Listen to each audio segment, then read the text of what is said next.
Close your eyes and imagine. What if the things in life that cause us the greatest pain, the things that bring us grief, are challenges? Challenges designed to help us grow, to ultimately become what we were always meant to be. We feel like we've been buried, but what if, like a seed, we've been planted? And having been planted, we grow to become a mighty tree. Now, open your eyes. Open your eyes to this way of viewing life. Come with me as we explore your true, infinite, eternal nature.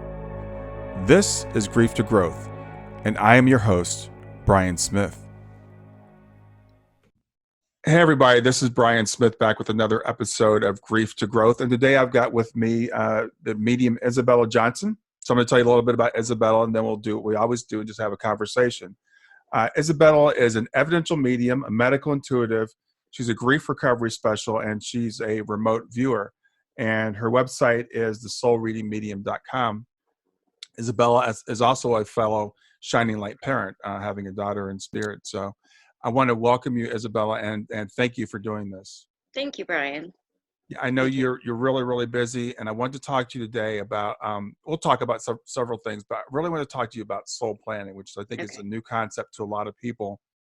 And what that is the idea that we or someone plans before we come into this world what our lives are going to be like. So tell me what your impressions are of soul planning. Well, as I understand it, there really is a very substantial team around all of us before we come into our physical body. And we do that in tandem with them and everyone that would be in our life or soul group this lifetime. We look at some of the challenges that we want to take on, some of the big lessons that we'd like to grasp really firmly here. And then we just kind of have it unfold as we go along. There really doesn't seem too much room for error or not meeting those goals, as best I can tell.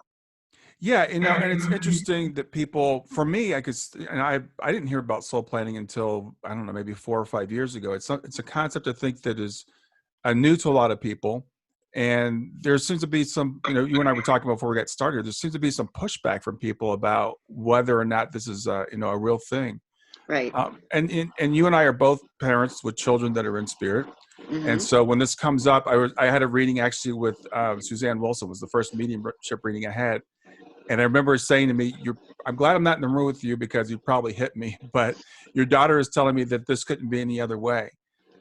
So how do you feel about that? Do you think you and your daughter plan? Yeah, absolutely. And I hear that all of the time when I'm working. Dealing with a lot of parents that I do or being able to communicate with their children in spirit. It's really a profound statement, almost exclusively at the beginning, that this was always going to be how this ended between us for this part. This was always supposed to be exactly as it was. There was no mistakes. I find that's really heavily highlighted when someone might feel a lot of guilt or remorse, or especially the bargaining stage, as I mentioned to you, woulda, shoulda, coulda, if only, what if, those type of questions that we all ask, regardless of the type of loss that it is. It's interesting because I work with a lot of parents that are grieving, and guilt seems to be almost universal. Right. No matter how their child passed, whether I should have been there, I should have known this was going to happen. So have you come across that also? Daily. It is that, but I think it goes beyond losing a child. It really can be for any substantial type of loss. We seem to have a better grasp or handle on losing parents or grandparents or someone where we think it's age appropriate, and we don't seem to ask it that much. But it's a powerful question that we should look at before we actually need to look at that question. What am I supposed to be learning, instead of seeing ourselves as a victim in any situation? That asking this question of why might I plan this is powerful. It empowers people again. Yeah, I think it does, but I guess for some people they feel like it takes away their free will. We've got this big thing about free will, right? So I can do anything I want. My future is uncharted, and it's up to me what I'm going to do with it. So how would you address that? Well, I do believe we have free will. I don't think that this, life planning takes away from that in any way, shape, or form. We have a tremendous amount of say, especially before we get here, if we agree or disagree, or if maybe that might be too much for us. We take on a lot of, I think in this time especially, we take on a lot of roles that perhaps maybe it's the first time since we've been here that we've decided to take on this much. And it can feel disempowering when we come here to see have all of these events happen. And sometimes people do prefer to look at it that there's some extraneous force outside of us that's just randomly taking people we love or costing us a relationship or a job or what have you. And really, I think we set these things up or agree to these lessons before we come here, and then just have the beautiful gift of forgetfulness of that. Yeah. I find it very empowering, though, because regardless of how far I feel I might have deviated from that life plan or that lesson that I was going to learn, in reality, it's really impossible to do so. And we do have free will in the physical body. Yeah. Well, it's interesting. My friend Sarah Rubin and I have talked about it, and she's really, really a staunch soul planning, person. And, we and I don't know how I feel exactly about the free will, but what I do think is we have free will, at least in the planning. Right. Because there is this idea, a lot of religious people have this idea that, God planned our lives, and whatever happens to us, God has put this on us. Well, I believe that God plays a part in planning, because my understanding of God is love. And I think any major religion is going to have that at the core of their essence, is God is love. I do not see God as a Santa Claus in the sky. That's not my relationship with God, and that's okay if yours is. I'm not making a judgment on that. I think that God just supports and loves us regardless of what we're going through. And so I do think whatever God is to you absolutely plays a part in this before we come here. Yeah. After it feels like much more of a supportive role, an encouraging role. You can absolutely do this. You're doing beautifully. You're doing well. That's another interesting thing I found with people in spirit. Regardless of what their life was like here, they have a really deep appreciation for anything that we might view as struggles to go through. They really see it so strongly as these were our lessons. These were what we were supposed to do. Yeah. Well, also we talk about the soul planning and the different perspective, from the higher perspective, of course. So some people will say, they'll go as far as to say, well, this life is just a simulation, or it's just a dream. It's not really real. And whatever we do here doesn't matter. How would you address that? Well, I agree with that partially. I mean, listen, the longer that I do this and the more I know, the more I realize how very little I know. My information on this is minute. I don't know if it's a simulation. I can't disagree with that completely, but I do know that this life, us being here in a body, is not what's real. This is really just the one place that we can come in where we can have these different experiences. And instead of learning about them and hearing about them from others, we can come in and profoundly have that experience and grow from that and do differently or do better or do worse sometimes than we might have done before. I maybe you can tell from the way that I'm talking, I do believe in reincarnation. I think that's unimportant if anyone else does. But perhaps let's say that I come in and I've lost a child in this lifetime, which I have. Maybe part of the reason that I go through that is because maybe my child lost me in another lifetime, or there's some balancing out, so to say. So I want to experience both sides of that. Is God in that? I absolutely see God in that. Is my support team in that? Absolutely. I see my support team in all of that as well, too. I don't think it takes away from any part of our free will to accept that these are our experiences that I agree to. Yeah, well, the thing about the simulation, what I look at it, because again, it's one of those things you can look at both ways. Right. So it is kind of a simulation or a dream, if you like, but in the sense that it's temporary. So we go to sleep and we dream at night, and it's temporary, and we wake up and we're okay. But when we're in the dream, it feels very real, right? Very real. It is real. Yeah, I have very tangible items around me right now. This appears real to me. Is it real in all of reality? Probably not. I liken it better to we're all in a movie or a play, and each of us have different varying roles. It might be a starring role, it might be a supporting role, it might just be a walk-on character in someone else's experience. But is it real? In that moment, it's real. Yeah. So you and I, we plan this with our kids. We plan to go through this. Why would we do something like this? Well, perhaps it's not even for us to go through this. Perhaps it's for their soul's growth, or my partner, or my child, another child. I don't think I have all of those answers right at this moment. Some are very easy to make out. I had one of my most powerful experiences in this type of work was talking with a parent that lost a child to gun violence. And that child came through really strongly, really profoundly, and said this was how it was going to be. I agreed to this so that we would do better as a people, so that there would be, we would view this kind of act differently. So in that situation, I think many others, there's a much bigger purpose for this than just you and I as parents in that situation.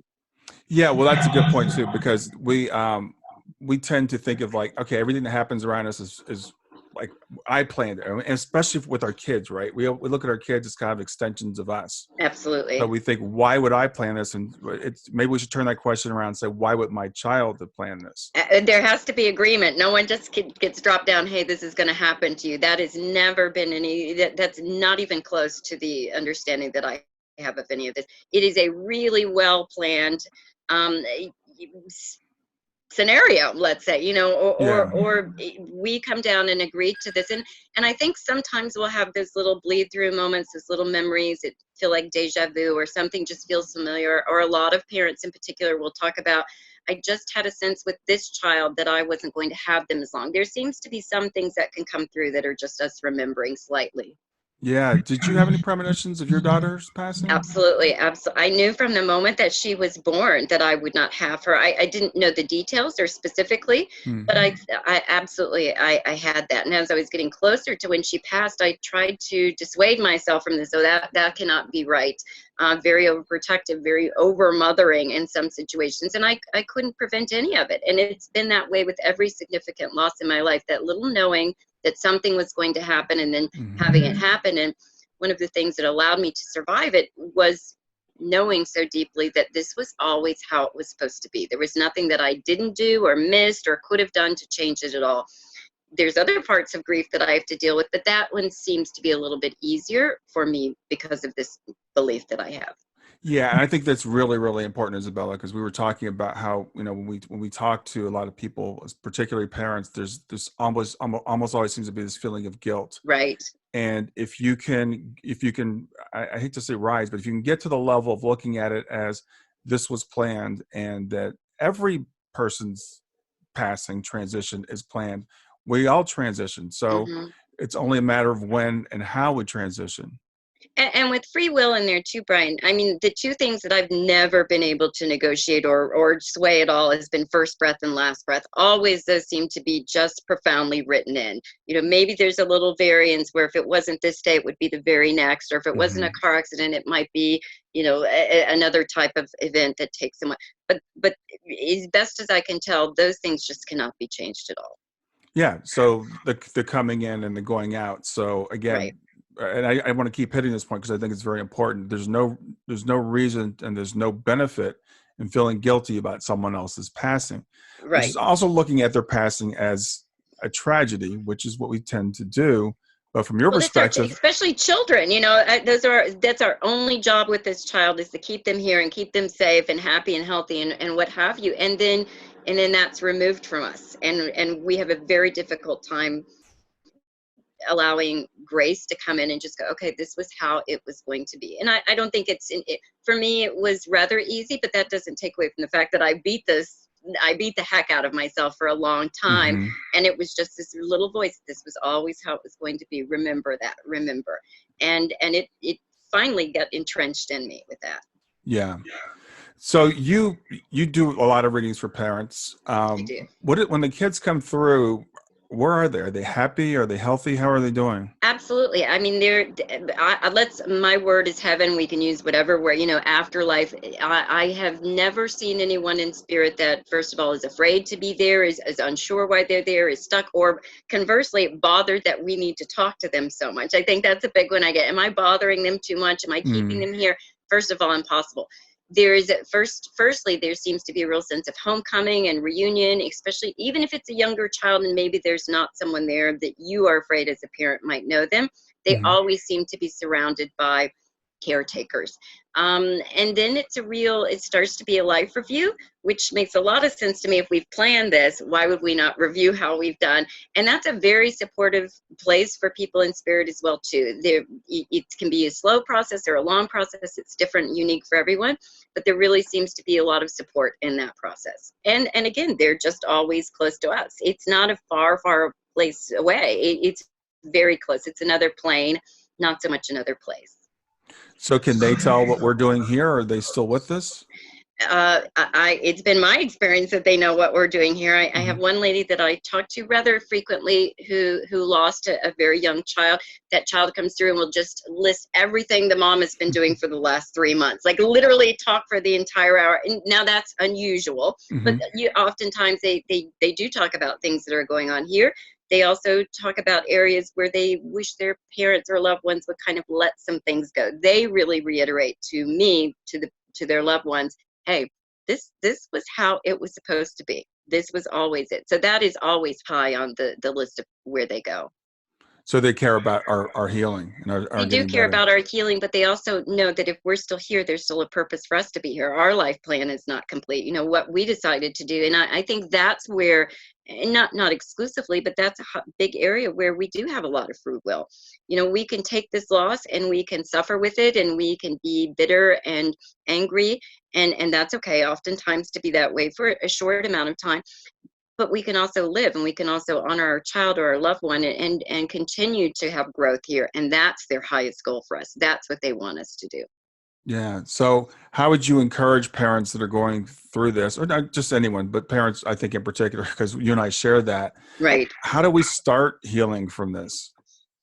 Well, I do think it's important to go through the steps of grief. You know, the shock and denial seems to take up just about the first whole year, and then the reality of it sinks in, and it's just this constant pain, the bargaining, the anger. I think is such an important part to not forget about or to push away too much, because it really will propel you to the acceptance part of it.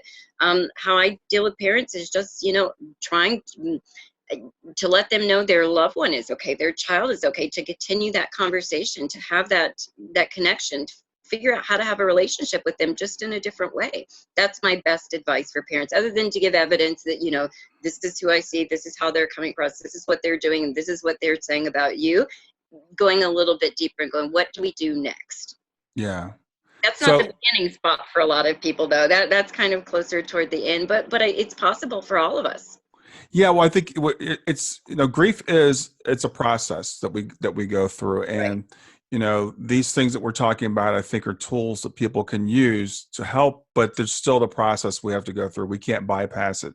Yeah, and we We, oftentimes try. We try to yeah, do that, or ignore what we're feeling, or people around us will go, "Well, aren't you still sad about that?" Or, you know, it's been a year, or it's been 6 months, and I've had some people tell me after 3 months, people were impatient with them to get better, and that is a no-no. Take as long as you need. It does change. You know, grief ages. That's about the best that we could say about grief. It's ever present, but it ages.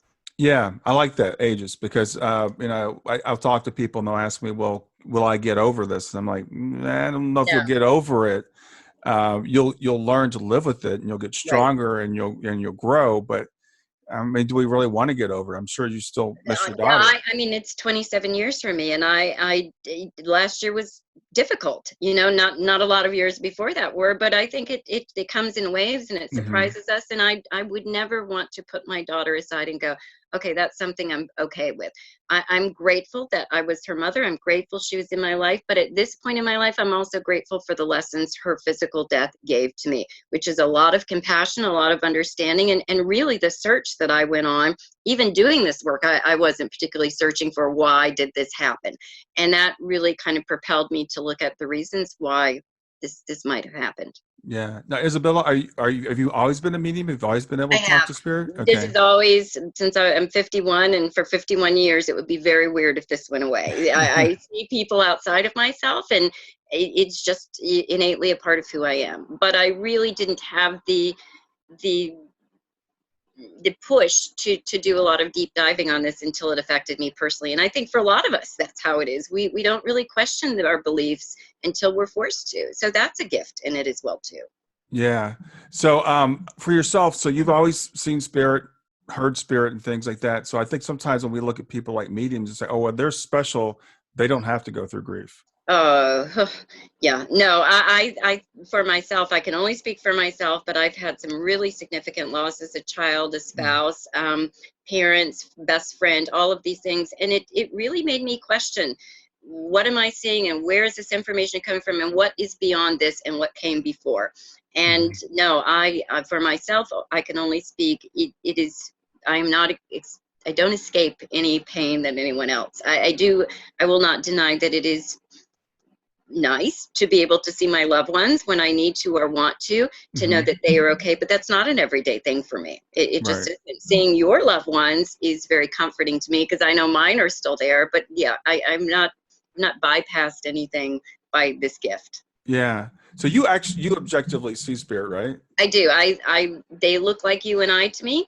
They will begin to put their thoughts, memories, and emotions onto me. And my job in all of this is try to understand it and translate it. I mean, there are some things that are very easy at this point after 30 plus years of doing this. I know what certain signs mean for me, but everyone is unique and everyone is an individual. And so I really like for their personality, who they were here to start to come through for each of us. Yeah. So, as again, I think we kind of touched on this a little bit, but I want to go over it again. So if I'm a parent and I've lost a child, what are like the first steps that I can take to start getting over it?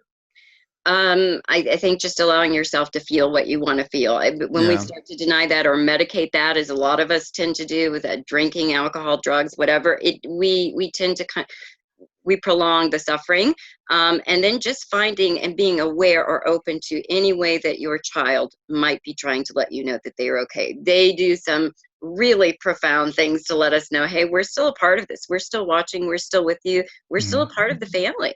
And really, I think the biggest thing is honoring your grief and starting to find a way to build that relationship with them again. So we come in and we plan these lives, and we've talked about some of the really big questions, but I want to ask you this one. So do people soul plan evil things? Do people come in and plan to be bad guys? Well, that's very subjective, but yes, they do. I mean, that I think if you've read anything by Robert Schwartz, he's talked a lot about soul planning, and I really agree with a lot of what he says. To have really powerful lessons, sometimes I have to go through what could be perceived as a really negative catalyst, and that person, are they the bad guy? Are they evil? No, they've just agreed to help me with my spiritual growth process. So I'm not saying that we should empty out prisons or no one should have accountability in anything, because those are powerful lessons as well too. But I really struggle to see anything as innately evil or bad. Even some really dark things that people will do to each other. Let me see if I can explain that a little bit better. I don't think every soul is as advanced as every other soul. I think some of us have been here numerous times, or maybe don't need to come here as often. And those of us maybe that are newer here, just doing this, we might be the ones agreeing to be that catalyst for someone else.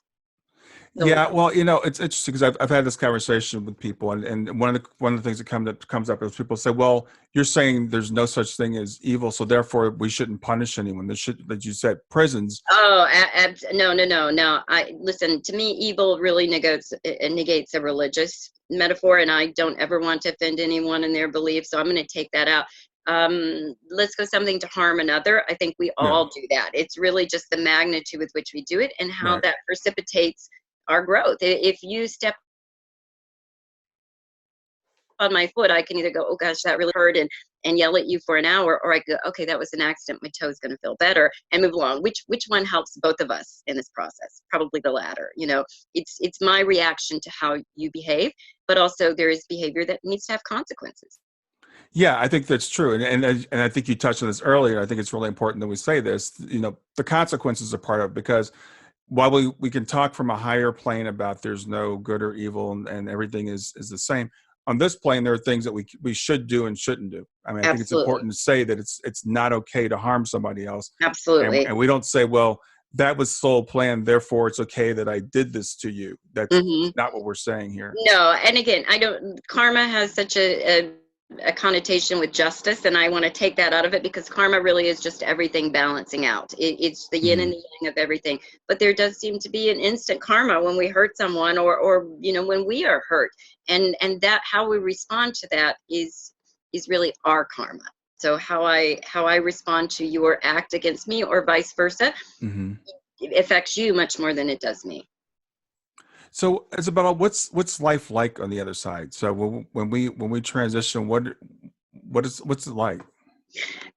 That's a question I get asked probably 10 times a day, and it would be just as challenging to tell somebody, well, describe to me what it's like to be a human, because we can all live all over the world and have very different experiences and not recognize each other as human outside of the outwardly appearance.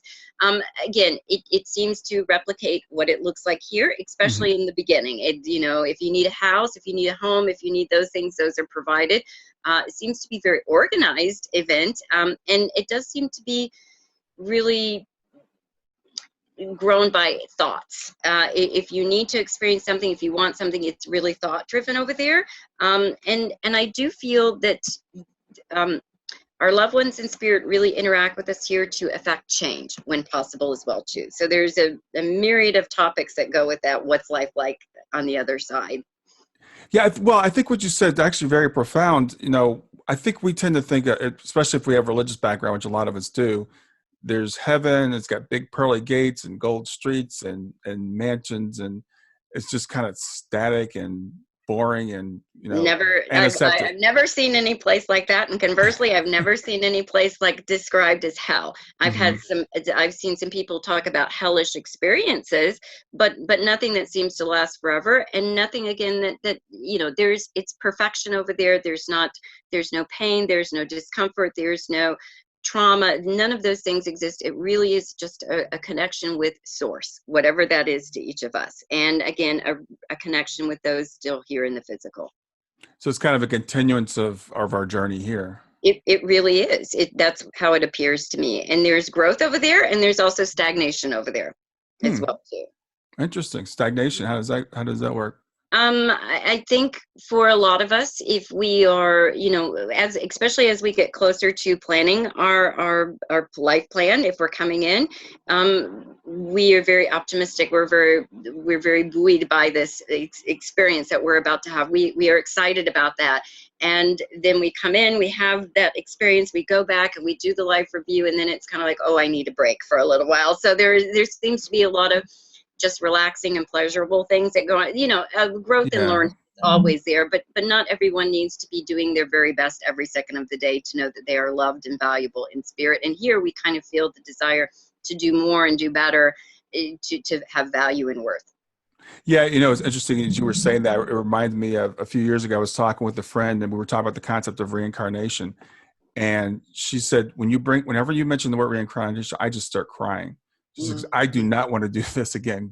She'd had a really, really hard life. I would say that as well too. And then I had an NDE, 10 years ago, and I knew instantly as soon as my soul left, I wanted to come back. I wanted to do this better. I wanted to do this differently. And it wasn't over some huge mistake or error or wrong to someone. I just knew I could have done better.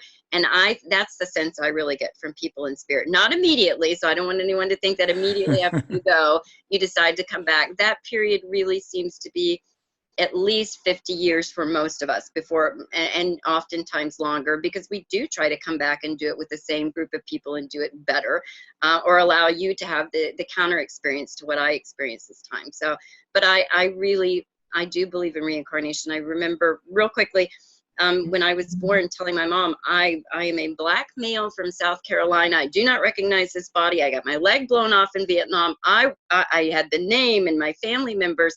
And my mom wisely wrote all of that down. And then when the internet came out 25, 30 years later, we actually found that family. So for me, all of that was removed and released because I had a concrete connection to what I was before. I think that's a unique experience. I'm not saying most of us have that, but my memories were very clear and have continued to be about other times that I was here. And so for me, going to life planning just seems very logical. It really does. Yeah, that's really interesting. But I can tell you, again, working with parents like I do, most of us are like, okay, I don't want to do this again, right? Like, ever. But for me, it's been almost 5 years, and now I'm at the point where it's like, yeah, maybe after a while, maybe I would do it again. But and again, it's not immediate, and we're very supportive. There's no feeling of you must or pressured, or that is non-existent on the other side. It really seems to be our higher self, and knowing that, I want to continue to grow and have these experiences. As much as I've learned now, I know it's a drop in the bucket of what's possible. Yeah, there's something about being human that seems to we want to grow and we want to get better, and that goes back to what we initially started talking about with the soul planning.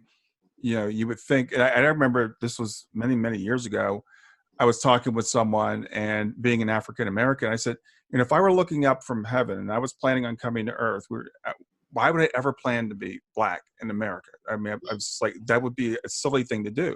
Hmm. Now, fast forward 35 plus years, and now I see, okay, now I see why you would plan some challenges. Right.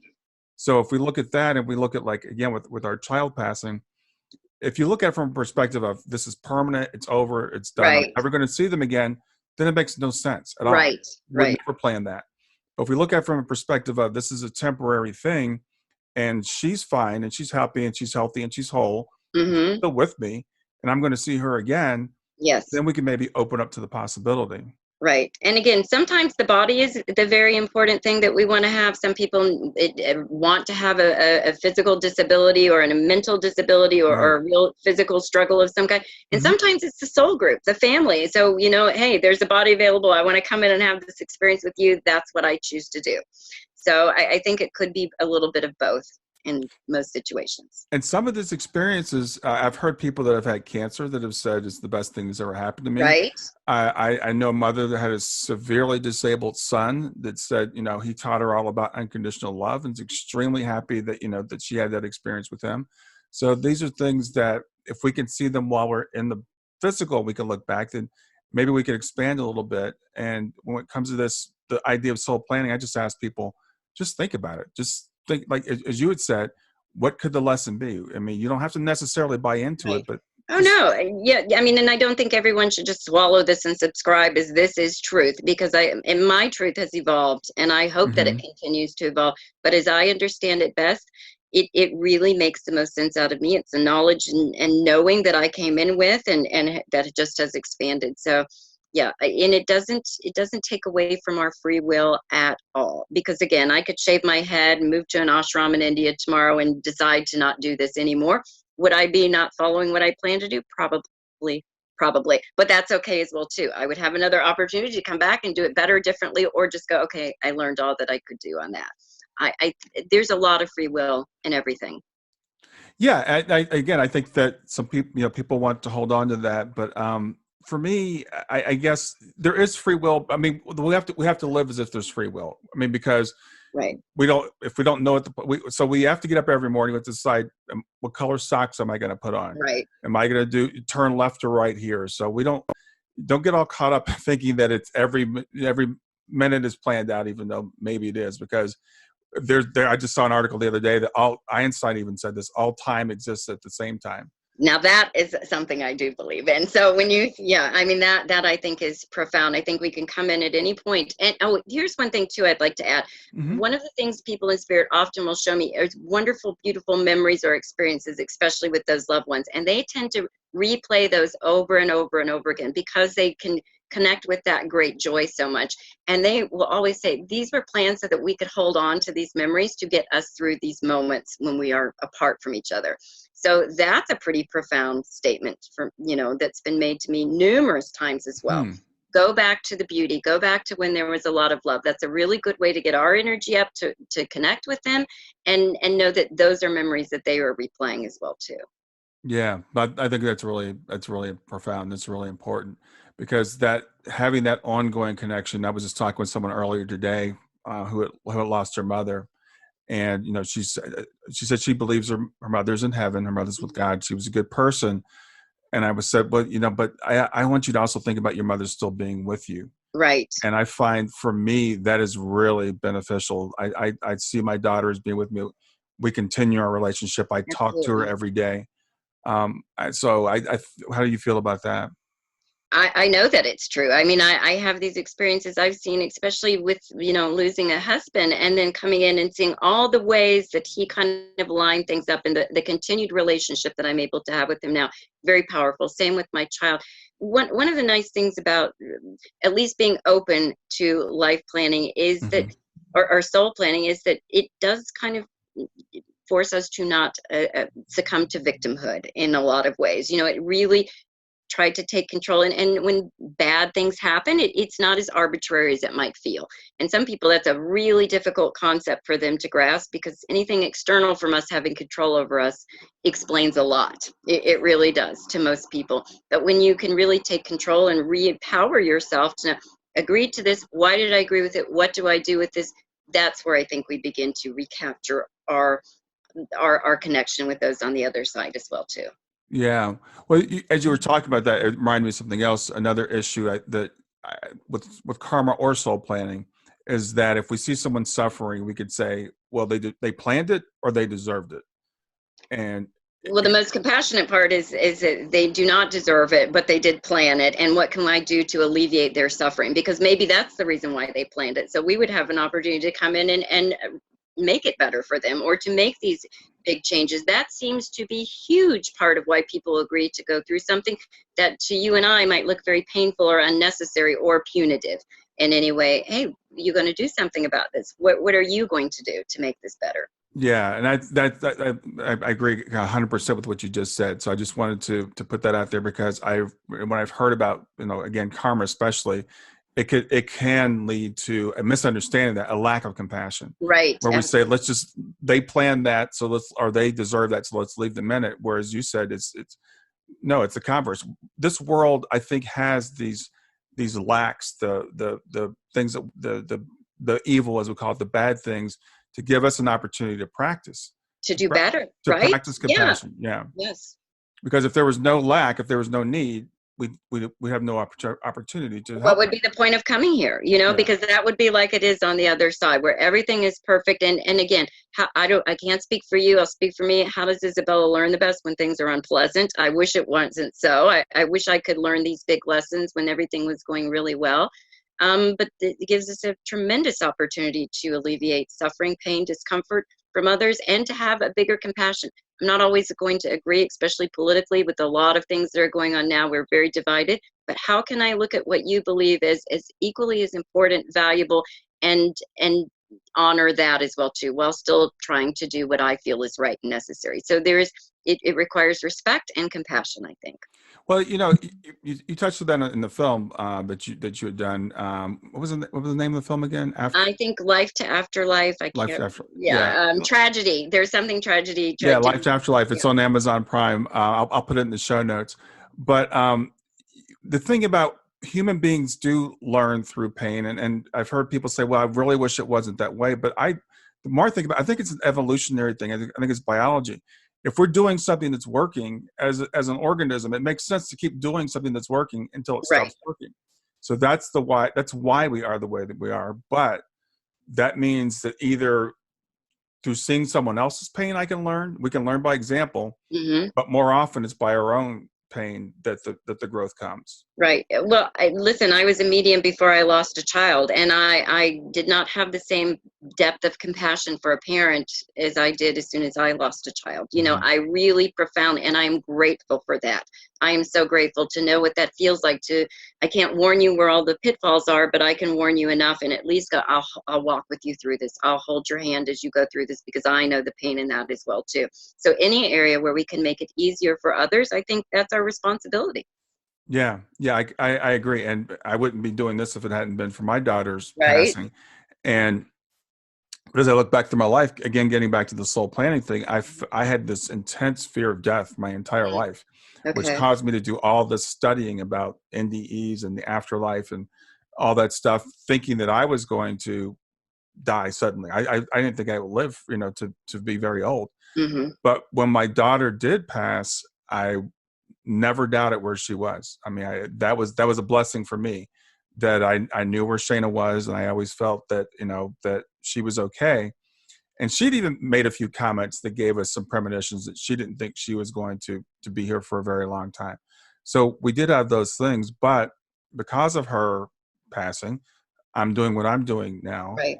And it has given me a whole different perspective on life, and I'm here to hopefully help other people. Yeah, look at someone like Elizabeth or Mark who took their tragedy and did something that's helping so many people. And would that have been possible without going through what they went through? Probably not. I can't say for certain, but we can take all of these things. And as for yourself, having that there's something I want to add to that. A lot of us, and this seems to be a little bit taboo for most of us to talk about, especially parents, having that foreboding or that feeling something is just not the same with this child, or even if it was like yourself, I need to know about death because this might be important to me one day, and being slightly askew on that. I think a lot of us have had those experiences where we just felt something off, without knowing exactly what that is, that this was going to, and some people say profoundly, I knew the day before my child wasn't here that they were not going to be here, and some lesser degrees of that. But there does seem to be this connection that we're given a grace that they are okay, and that we too will be okay as well too. Yeah, I think there's a something that kind of prepares us for it without us That's consciously knowing. Yeah, right. Yeah. Yeah, without us consciously knowing. So it doesn't bypass, the grief and all that stuff, but it does. I think it softens it, and when you're going through grief, the first thing it can be like, where did they go? Do they still exist? Right. That's a big thing. That's a big question to answer, right away. Again, especially if it's a child. The guilt is another really complicating factor. I mean, grief is bad enough without those two things. So right. if we can take those two things away from people, then we make the grief a little bit more bearable. Right. Yeah, I don't know that it's possible to take those away 100% of the time. I think those are, powerful questions that we should ask, Sure, because yeah. it really forces us to see what we believe about that. And sometimes what we've believed all of our life just no longer fits, and that's okay as well too. It should always be expanding and growing.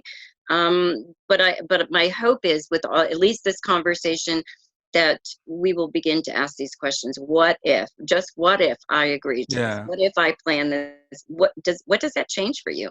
What does it change for your loved one in spirit? Can we take away the guilt and the blame just for a minute and think of the possibility that this was always how it was going to happen? Yeah. Well, I can tell you, for me, when Suzanne said that, this has been about 4 years ago now. It was a few months after Shana had passed, when Shana came through and said, this is the way it was supposed to have been, it couldn't have been any other way. Right. That was helpful. I mean, it didn't take anything away right away, but right. Again, as a parent, I mean, Shana passed from a heart condition in her bed. I had nothing to do with it, but we go through crazy things in our mind to find ways to blame ourselves. Should I take her to? I went back to my pregnancy. What could I have done differently? Did I, I can't speak for fathers, but as a mother, I questioned every choice that I'd ever made. Was I too generous? Was I not? What could I have done differently? I felt very powerful in that, as well as equally unpowerful. And then when I looked beyond that, I was like, wait a minute, there was really nothing that I could have done here. And I know that this was always going to be how it happened, because I so strongly felt that to this leading up. What do I do with this now? Mm-hmm. And that's really where I took my jumping off point and just begin to search and ask questions. Yeah, exactly. It's a good place to, like you said, start asking those questions and to explore these possibilities, and to hopefully stop, beating ourselves up, because that's a very common thing that people do. We feel like, I don't know, I think we feel like we're kind of supposed to feel bad. We're not supposed to get better.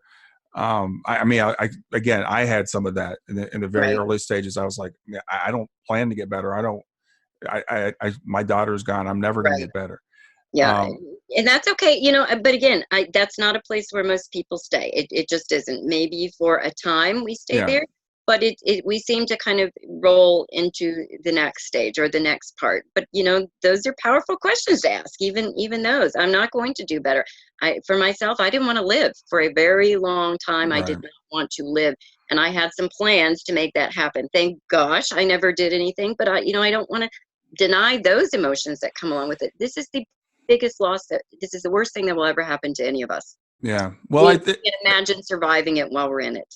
Exactly. And that's the thing. And that's what I want to do, give people that hope, is even though you can't imagine it right now, and I couldn't, and I would talk to people and they're like, you're going to get better. I'm like, no, you don't understand. I'm not going to get better. I don't want to get better. Right. But we don't have to stay there, and we can it's find impossible to stay there. Right. It's I'm much further out than you are. And I was in that place for about 13 or 14 months. And then it just rolled into the next. And I went back a little bit, but if I tried to get myself in that spot again, I couldn't do it. I Right. just, we never have all good days and we never have all bad days that last forever. That's one constant is change. Even Yeah. when you're in this hell, it does get different. Now, I know it's been quite a while for you. Do you still hear from your daughter? I do, not as much. And that's because of me. I don't feel the need to do that. Mm-hmm. She'll show up every couple of months, and I'll see her and I'll know her. When I did have my ND, I saw my daughter instantly. So I'd really like to make sure that people hear that when we do leave the body, that is the first face that we see. We do see our Yeah. loved ones. I saw my daughter as I knew her last when she was here. So there is that recognition and that knowing. And honestly, it was just as if no time had separated us at all. It was as if we'd been apart for a breath, and that was it. Would you mind telling me about your NDE? No, I have a brain tumor, and every year I would go get an MRI, and they would put some dye in my arm. And this one year, I just had an allergic reaction to it. And oddly enough, I knew that was going to happen as well. I didn't know exactly, but I just felt this was different, this was wrong, this was off. And then they did it, and my heart stopped. And I remember looking at my body as my soul came out, thinking, how did all of this, whatever this is, fit into that little body? And then instantly that next knowing was my child was right there. And I began to know everything that was going on in the room below with my body. The medical staff working to resuscitate me, that I could tell you verbatim what was said, and I have no medical background at all. Then I remember seeing my children that are still here and knowing profoundly that how their life would be and how it would go on without mom, and what impact I would have in that. And I didn't want to come back. Those moments, I did not want to come back. And then probably 30-45 seconds after that, I began to do the life review, which I don't know that it's this quick for everyone, because I knew I would be coming back. At that point, I was already being told, you're going to have to come back. And I'm like, oh no, wrong person. And you're not seeing this correctly. And as I began to see these things, I got excited to come back. And I thought, okay, I can do this better. I can do this differently. Never really believing I would come back into the body that was laying on the gurney, but thinking I'd come back again. Oh. And so I was there. I know they were doing resuscitation for 5 minutes. So I documented no heartbeat for that long. But it seemed to be much longer, and all so much shorter as well too. And then boom, falling back into the body and just being in a considerable amount of pain, with having no pain leaving and a tremendous amount coming back. And it was the best experience of my entire life, was dying. The best thing that ever happened to me was that. So yeah, so it was very peaceful and It was beautiful. I mean, it was profoundly beautiful. There was no fear. There was a real knowing in every fiber of whatever me was, that I was home. And I changed my definition of God after that experience. God was love. And that was all that I could feel, was how loved I had always been, what a good job I had done here. And that might not have been evident in my assessment of my life, but that was what I felt so strongly over there. It was just extremely powerful. I wish this for everyone without having to go through any of the side effects of it. It was just a powerful, powerful experience. Well, you know, for us who haven't been through it, it's great to hear it over and over again, because every time I hear it, I can kind of feel it and get a little bit of an impression of what it's like. And I think again, a lot of us have a fear. Well, I think most of us have a fear of death. It's a natural I don't want to thing. die. I'm not, I'm not looking forward to the process of death, but I have no fear about where I'm going to go. And here's something unique that I really want to highlight. I had small children, or smaller children, when this happened. And as a parent, our focus is on, oh, my kids need me. And after my daughter died, I've micromanaged life for everybody. And I just thought that was needed, so we never have any more of these surprises again. And I was stunned, beautifully stunned, how detached I felt from my children and their autonomy from me, and knowing, again, life planning, that this was something they had agreed to as well too, or the possibility for that to happen and what their lives would unfold. And I think when we are on the other side, that's where all of our memories come back. Oh yeah, that was exactly as it was supposed to be. I think that's why it's so easy for people in spirit to go, yep, this is working out just as it should. Yeah, that brings up another good point, because I've had a lot of people that I've heard people that have NDEs, and they say, "Why didn't my son come back? Why didn't my daughter come back?" If I was interviewing Peter Panagore, and someone said, "Well, if Peter was given a choice, I know my daughter wasn't given a choice, because if Right. she'd been given a choice, she would have come back. My choice was taken away from me because I didn't want to come back. I really did not, and here I was. So I think if the physical death occurs, and it was supposed to. Yeah. I can't speak to someone else's ability to have a choice in that matter. I cannot. Mine was, I didn't want to come back, and here I was, and I was bothered by that for a while. I was a little upset that I had to come back, but I was forever changed. Again, it was profoundly beautiful. So if you have someone in spirit, that's because that's where they were supposed to be at that time. Yeah, I think that's the important thing, Isabella, because again, I've heard people say, "Well, my loved one must not have been given a choice." And but I always go for what was the first thing we do know. We do know that none of us stays in this body forever. Period. Right. We No, all, we're not. No one's celebrating their 800th birthday this yeah, year. No one's going to we do that. we all go home at some point. So I always say it's a matter of when and how we go home. And I think what you said is very important. It's when the timing is right, the timing is right, and that might be at the age of 5 days old, or 5 years old, or 50 years old, or 120 years old. Right. And it's the timing that's right for that person. For a parent, it's kind of hard to accept sometimes, but from the perspective of spirit, my daughter was 15. Is that really different from someone that was 80 or 90 Right. in the span of eternity? And they need to come in for those lessons that last 15 years, or they need to come in to make the impact of 15 years, and then they go, and what did they leave behind? That's really the legacy, and that's how we keep them alive, is making sure they're a part of everyday life. So I agree 100% with what you said. It's not about the number of days, weeks, months, or years that someone's here. It's how they're remembered and loved, and that relationship continues. Yeah, I think that's really important for people to understand. So Isabella, we were talking before we got started. I know you're still doing readings, but you're like extremely busy right now, I right? do. I do a lot of readings during the day. I love what I do, but yeah, I'm very busy these days. Yeah. So if people want to reach you, they can reach you at the Soul soulreadingmedium.com. Reading Medium, I think on Facebook as well too. There should be a Facebook page, Isabella Johnson, the Soul Reading Medium, and again through certified mediums as well too. Several different ways to reach out, and make an appointment if you want Yeah, to. and Isabella is a great certified medium. I was one of your test sitters when you sat for Mark Island certification, and I know that you're just really amazing. So if anybody wants to reach out to Isabella, you should do that through those channels. Yeah. Um, any final thoughts you want to give? I just hope people are at least open to the possibility that we have agreed to all of this, that this was planned, that we are never forever away from someone that we love, and that life is good. Even when it doesn't feel that way, life is a wonderful opportunity to continue to grow and learn, and to support and help others through that process as well too. So just open up your mind and see how it feels to you. Yeah, well, thanks a lot, Isabella. I really appreciate doing this. I Thank know you. you're Thank you, extremely Brian. busy. It's good seeing Thank you. you. You too. Bye. Bye-bye.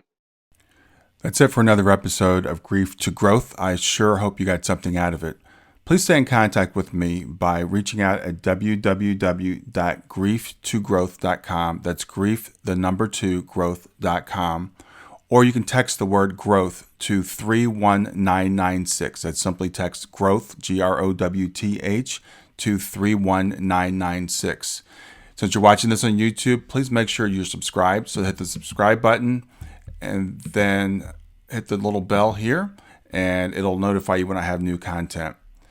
Always, please share the information if you enjoy it. That helps me to get more views and to get the message out to more people. Thanks a lot, and have a wonderful day.